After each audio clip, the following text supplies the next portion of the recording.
아멘. 오늘 말씀의 제목은 생명을 건 용서입니다. 오늘 본문의 사건은 예수님께서 아침에 성전에서 백성들을 가르치실 때에 일어난 일입니다. 가는 중에 잡힌 여인을 바리새인과 서기관들이 끌고 와서 예수님 앞에 세우며 이렇게 말하는 것이었습니다. 선생님, 이 여자는 간음하다가 현장에서 잡혔나이다. 모세는 율법에 이러한 여자를 돌로 쳐서 죽이라 명하였는데 선생님은 어떻게 하시겠습니까? 성도 여러분, 다른 남자와 간음하는 여인에 대해 돌로 쳐서 죽이라는 모세 율법을 이 바리새인과 서기관들이 알고 있으면 자신들이 그렇게 하면 되지 않겠습니까? 자신들이 그 말씀대로 하면 될 텐데 왜 굳이 예수님께 나와서 지금 묻고 있는 것입니까? 무슨 의도가 있는 거 아닐까요? 그냥 자기들이 그렇게 알면 그대로 자기들끼리 그 마을에서 그렇게 행하면 될 텐데 그걸 예수님께 지금 데리고 와가지고 지금 무슨 뭔가를 꾸미려고 하는 거예요. 오늘 6절을 보면 그들이 이렇게 말하면 고발할 조건을 얻고자 하여 예수를 시험함이라 라고 말씀하고 있어요. 그러니까 이 간음하다가 현장에서 붙잡힌 여인의 일로 예수님을 시험하여 고발할 구실을 만들고자 한 것이라는 것입니다. 이 상황은 예수님께서 만약에 이 여인을 용서하고 살려주라 그렇게 말했다면 모세의 율법에는 이런 여인을 돌로 쳐 죽이라 했는데 당신이 모세의 율법을 어기십니까? 이렇게 할 수도 있고 또 만약에 이 여인을 그러면 돌로 쳐 죽이라 하면 그 당시 실정법인 노마법이 있는데 이렇게 종교적인 풍습에 따라 사람을 함부로 죽이면 또 그에 대해서 예수님이 책임을 받아야 되는 상황이었습니다. 그리고 그들은 예수님께 다그치면서 나왔던 것입니다. 여러분, 이 상황이라면 어떻게 해야 할까요?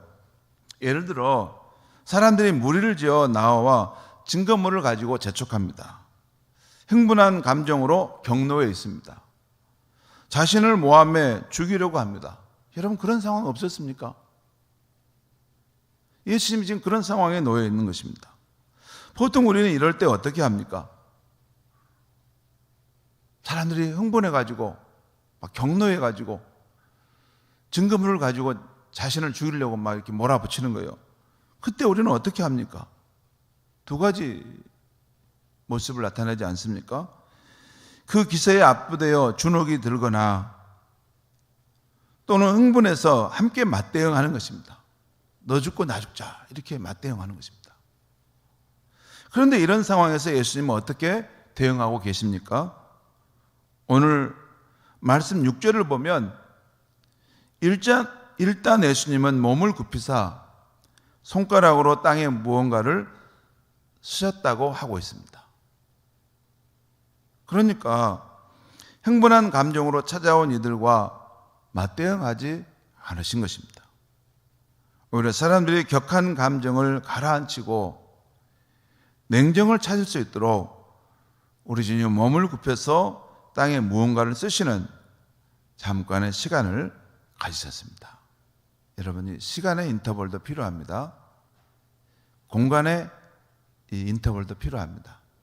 여러분, 성령과 함께 사는 사람은, 성령과 함께 동행하는 사람은 어떤 이 급박한 상황에서 이 공간에 잠깐 간격을 두는 것도 필요하고 또 시간의 간격을 두는 것도 필요한데 아무튼 예수님은 이 상황에서 일단 몸을 굽히시고 땅에 무언가를 쓰시는 그 잠깐의 시간을 가지셨던 것입니다. 그런데도 사람들이 다시 재촉하자 예수님이 일어나셔서 그들을 보시며 이렇게 말씀하셨습니다. 너희 가운데 죄가 없는 사람이 먼저 돌을 들어 치라. 죄 없는 사람이 먼저 돌을 들어 치라. 지금 바리새인들과 서기관들은 그 여인을 정죄하려고 혈안이 되어 있었습니다. 그런데 우리 주님은 그 무리들이 전혀 예상치 못한 말씀을 하신 것입니다. 너희 중에 죄가 없는 자가 먼저 돌을 치라. 그 말씀에 무슨 뜻이 있습니까? 너희들은 지금 이 여인을 간음죄로 정죄하려고 나왔는데 가만히 생각해 보자. 그 전에 너희 자신을 한번 돌아보아라. 너희는 어떤 사람이냐? 너희에게는 죄가 없다는 말이냐? 너희는 그렇게 남을 정죄할 만큼 깨끗한 사람들이냐? 라고 묻고 있는 것입니다. 그렇게 말씀하신 후에 다시 예수님은 몸을 굽혀 손가락으로 땅의 글씨를 계속 써 가셨습니다. 예수님께서는 이때 무슨 글씨를 썼을까? 많은 학자들이 생각해 보는데요. 한 두 가지 정도 생각해 볼 수 있습니다. 하나는 방금 예수님께서 말씀하신 것처럼 너희 중에 죄가 없는 자가 먼저 돌을 들어 치라. 이 말씀을 거기에 글씨를 썼을 수도 있습니다. 또 하나는 예수님께서 그들의 죄목을 썼을 수도 있습니다. 살인, 간음, 도적, 거짓, 위선, 교만, 증오, 아마 이런 제목들을 그 땅에다 쓰실 수도 있었을 것입니다. 아무튼 그런 상황이 되자 사람들은 예수님의 권위 있는 말씀과 자신들의 양심의 소리를 듣게 되어서 더 이상 부끄럽고 두려워서 그 자리에 있을 수가 없었습니다.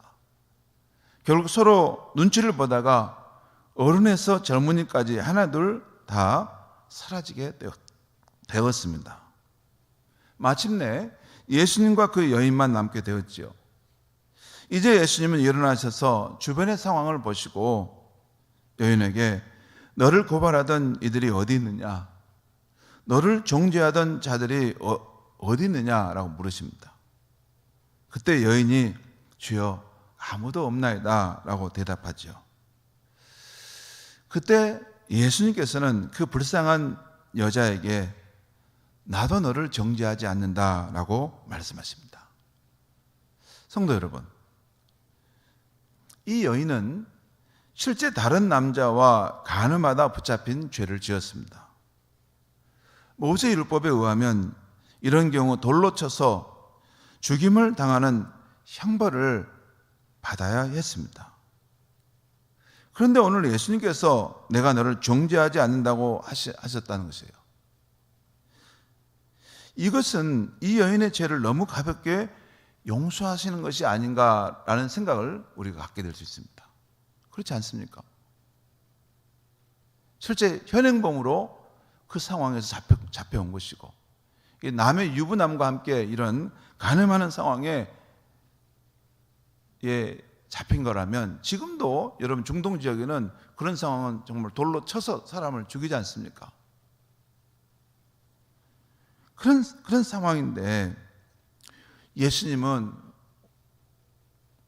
이 여인의 죄를 너무 가볍게 용서하시고 내가 너를 정죄하지 않으니 이제 자유를 가라 이렇게 하셨다는 것입니다. 그런데 여러분 여기서 우리가 또 한 가지 생각해 볼 것이 있습니다. 예수님은 이제 머지않아 십자가 죽음을 당하게 되어 있습니다. 예수님 앞에는 십자가가 기다리고 있었습니다. 너를 정죄하지 않는다고 하신 예수님의 말씀은 앞으로 예수님이 겪으실 십자가의 죽음을 생각하면서 말씀하신 것입니다. 그러므로 나도 너를 정죄하지 않는다는 예수님의 말씀에는 이런 뜻이 담겨 있는 것입니다. 여자여, 너가 범한 죄는 절대 용서받을 수 없는 악한 것이다. 하나님은 너 같은 사람을 돌로 쳐서 죽이라 하셨다. 그러나 너의 수치를 덮기 위해 내가 대신 돌에 맞으마. 너가 지은 죄의 형벌을 담당하기 위해서 내가 대신 십자가에서 죽으마. 그러니 따라 안심하라. 내가 너를 용서하느라. 하나님도 너를 용서하신다 라는 그런 뜻입니다. 성도 여러분, 이 여인은 예수님의 말씀 속에 담겨있는 십자가의 놀라운 은혜를 처음에는 제대로 이해하지 못했을 것입니다. 그러나 이 여인은 하나님 앞에 특별한 은총을 잊게 되었습니다. 머지않아 예수님께서 골고다 언덕으로 십자가를 지고 걸어가실 때 이 여인은 분명히 십자가를 지고 가시는 예수님을 보았을 것입니다. 무리들이 그 예수님께 거친 욕을 하고 돌을 던지는 모습을 보았을 것입니다. 돌에 맞아 피가 흐르는 예수님의 얼굴을 보았을 것입니다. 험한 십자가를 지고 가시다 쓰러지시는 예수님의 지친 모습을 보았을 것입니다. 왜 죄 없으신 분이, 왜 존귀한 분이 저렇게 고통을 당하셔야 하실까? 그 당시는 몰랐을 것입니다.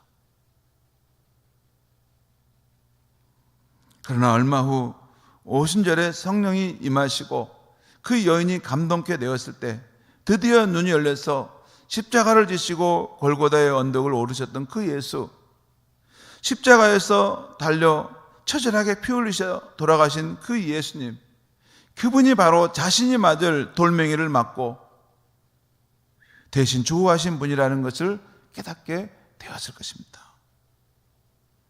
성도 여러분, 기독교에서 죄를 용서받는 사람은 이렇게 값없이 용서받을 수 있을까 할 정도로 정말 쉽게 용서를 받습니다.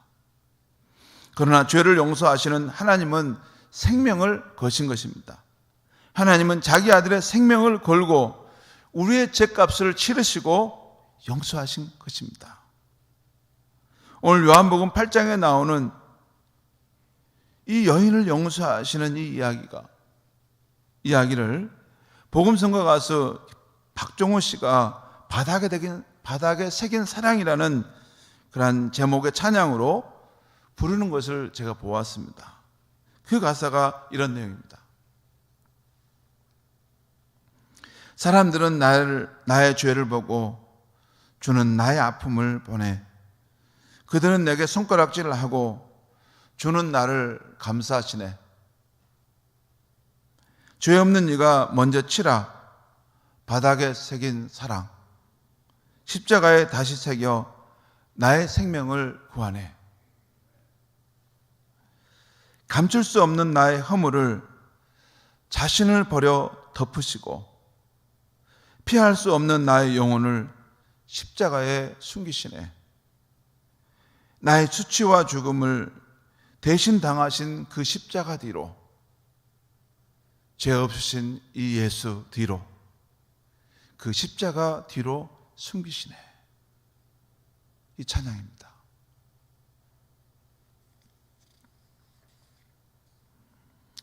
성도 여러분, 하나님은 우리의 죄를 회개하라고만 하십니다. 하나님은 우리의 죄를 회개하라고만 하십니다. 그러면 십자가의 피로서 다 씻어주시고 다 덮어주시겠다고 하십니다.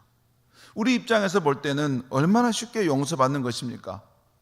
그러나 하나님의 편에서는 자기의 독생자를 희생시키면서 행하신 용서인 것입니다. 예수님 입장에서는 자기의 생명을 십자가에 던지고 하시는 용서인 것입니다. 이것이 어떻게 쉬운 용서입니까?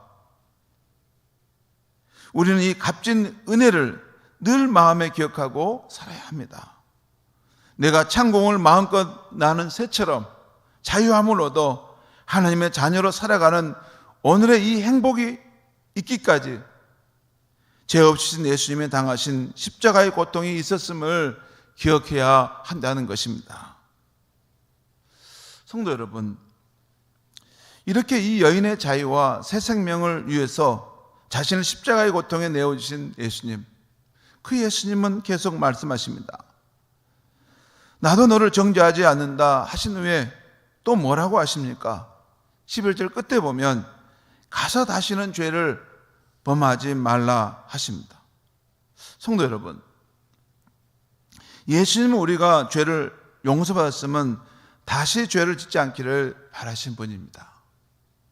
그런데 여러분, 정말 이 여인이 다시는 죄를 범하지 않고 올바르게 살았을까요? 여러분 생각은 어때요? 우리의 마음에 마땅한 삶의 태도는 그렇게 살았어야 될 것이다. 그런데 사실적으로 이 여인이 그렇게 살았을까? 성도 여러분, 우리의 본성은 너무 부패해 있기 때문에 용서받았을지라도 또 죄를 범합니다. 그게 우리의 사실적인 모습입니다. 그렇다면 이 여인에게 죄를 다시 범하지 아니할 만한 안전장치도 없음에도 왜 주님께서는 그렇게 쉽게 다시는 죄를 범하지 말라, 너무 어려운 말씀을 하셨을까요? 그것은 나중에 이 여인이 예수님의 험한 십자가를 볼 것을 아셨기 때문입니다. 이 여인이 나중에 성령의 감동을 받아 자신의 죄를 대신해 십자가에 못 박혀 죽으신 그분의 거룩하신 은혜를 체험하게 되면 그 은혜의 힘이 죄 짓는 생활로 쉽게 돌아가지 않게 하실 것을 아셨다는 것입니다. 로마서 6장 14절에 제가 너희를 주장하지 못하리니 이는 너희가 율법 아래 있지 아니하고 은혜 안에 있음이라 하신 말씀대로 십자가의 은혜가 그 여인을 붙드는 이상 더 이상 죄 짓는 삶으로 돌아갈 수 없는 것입니다. 사랑하는 성도 여러분, 우리는 십자가의 피로 새겨진 사랑을 아는 사람들입니다. 십자가에서 그분이 자신을 버려서 나의 허물을 덮으신 것을 아는 사람들입니다. 나의 수치와 죽음을 대신 당하신 것을 아는 사람들입니다. 너무나 황송하게도 우리는 십자가에 절리신 그분의 생명의 피를 받아서 자유와 새 생명의 삶을 살고 있는 사람들입니다. 그러므로 우리는 그 사랑에 감격해서 다시는 죄를 짓지 않으려고 하는 것입니다. 그분의 십자가 때문에 다시는 죄를 짓지 말라는 그 말씀은 또 하나의 율법이 아니라 이제는 그분의 사랑으로 다가오는 것입니다. 우리 성도는 이 십자가 사랑에 감격하여 기쁨으로 인생을 살아가는 사람들입니다. 수치와 죽음의 자리에 있던 나를 자신을 내던져서 덮으신 그 십자가의 사랑 때문에 살아가는 것입니다. 이 예수님의 사랑이 우리의 힘이고 능력인 것입니다. 우리의 소망인 것입니다. 사랑하는 성도 여러분, 사순절을 보내고 있는 여러분, 그 예수님의 사랑의 힘으로, 그 사랑의 강권으로 우리의 인생을 더욱더 거룩하게, 더욱더 가치 있게, 더욱더 아름답게 살아가시는 저와 여러분이 되시기를 바랍니다. 기도하겠습니다.